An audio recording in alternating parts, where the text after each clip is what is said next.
Assalamualaikum warahmatullahi wabarakatuh. Kami dari kelompok 9 yang beranggotakan Andika Budi Prasetya, Dila Aulia, Fadia Kesha Soraya, Fani Fiantika, dan Wardiani Dinda Lestari akan mempresentasikan biologi dari 4 materi, yaitu materi yang pertama ada mekanisme jantung, materi yang kedua peredaran darah kecil, materi yang ketiga peredaran darah besar, dan yang terakhir ada golongan darah. Materi yang pertama yaitu mekanisme jantung. Di dalam tubuh manusia terdapat dua jenis pembuluh darah. Yang pertama adalah pembuluh darah vena dan pembuluh darah arteri. Pembuluh darah arteri adalah pembuluh darah yang kaya akan oksigen dan nutrisi dan zat-zat gizi yang akan dialirkan ke seluruh tubuh melalui aorta. Pembuluh darah vena adalah pembuluh darah yang membawa darah kotor yang kaya akan karbon dioksida dan zat-zat sisa.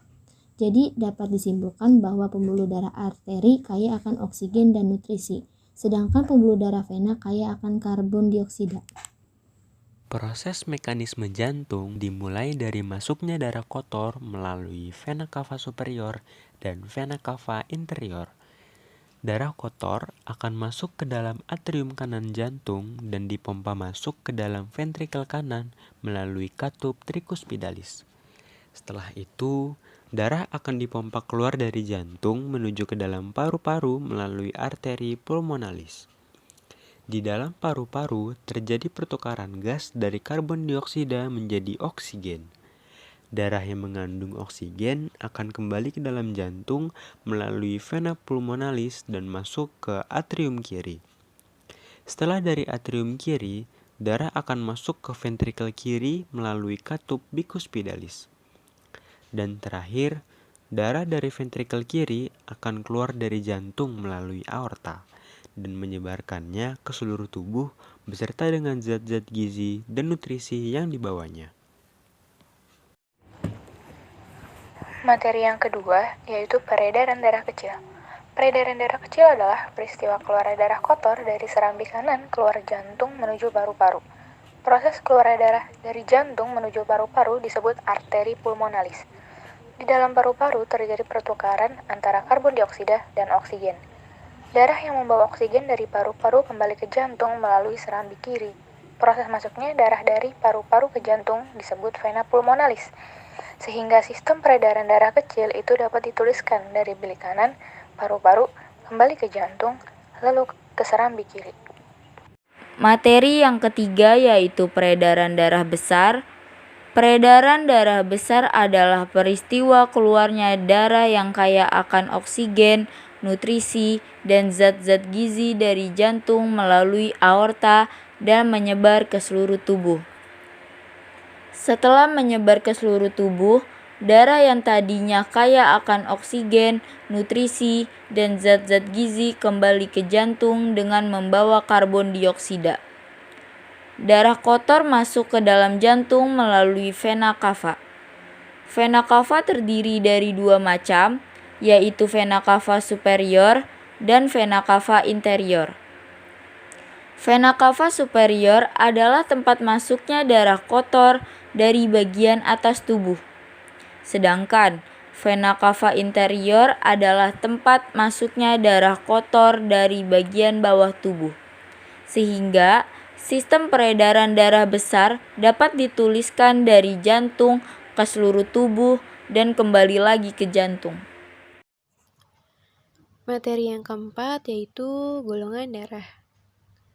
Berdasarkan komposisi aglutinogen dan aglutininnya, golongan darah pada manusia dibedakan menjadi golongan darah A, B, AB, dan juga golongan darah O, atau biasa disebut sebagai sistem penggolongan darah ABO yang ditemukan oleh Karl Landsteiner pada tahun 1868 sampai dengan 1943. Aglutinogen merupakan protein berupa antigen yang terdapat pada permukaan eritrosit, sedangkan aglutinin merupakan protein berupa antibodi yang terdapat pada plasma darah. Berikut adalah tabel penggolongan darah dengan aglutinogen dan aglutinin yang dimilikinya. Golongan darah A memiliki aglutinogen A dan aglutinin anti B. Golongan darah B memiliki aglutinogen B dan aglutinin anti A. Golongan darah AB memiliki aglutinogen A dan B, namun tidak memiliki aglutinin. Dan golongan darah O tidak memiliki aglutinogen, namun memiliki aglutinin, yaitu anti A dan anti B.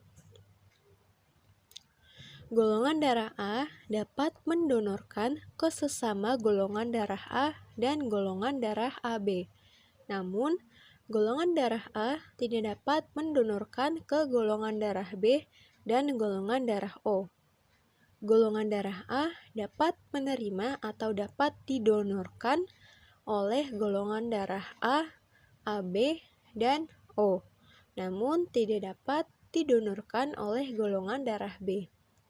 Golongan darah B dapat mendonorkan ke golongan darah B dan juga golongan darah AB. Namun, golongan darah B tidak dapat mendonorkan ke golongan darah A dan golongan darah O. Golongan darah B dapat menerima atau dapat didonorkan oleh golongan darah B, AB, dan O. Namun, golongan darah B tidak dapat didonorkan oleh golongan darah A. Golongan darah AB dapat mendonorkan ke golongan darah A, B, dan AB. Namun, golongan darah AB tidak dapat mendonorkan ke golongan darah O. Dan golongan darah AB dapat menerima atau dapat didonorkan oleh golongan darah A, B, AB, dan juga golongan darah O. Golongan darah O dapat mendonorkan ke golongan darah A, B, AB, dan juga golongan darah O. Dan golongan darah O dapat menerima atau dapat didonorkan hanya atau oleh golongan darah O saja. Golongan darah O tidak dapat didonorkan oleh golongan darah A, B, dan juga golongan darah AB. Nah, cukup sekian presentasi dari kami. Terima kasih. Wassalamualaikum warahmatullahi wabarakatuh.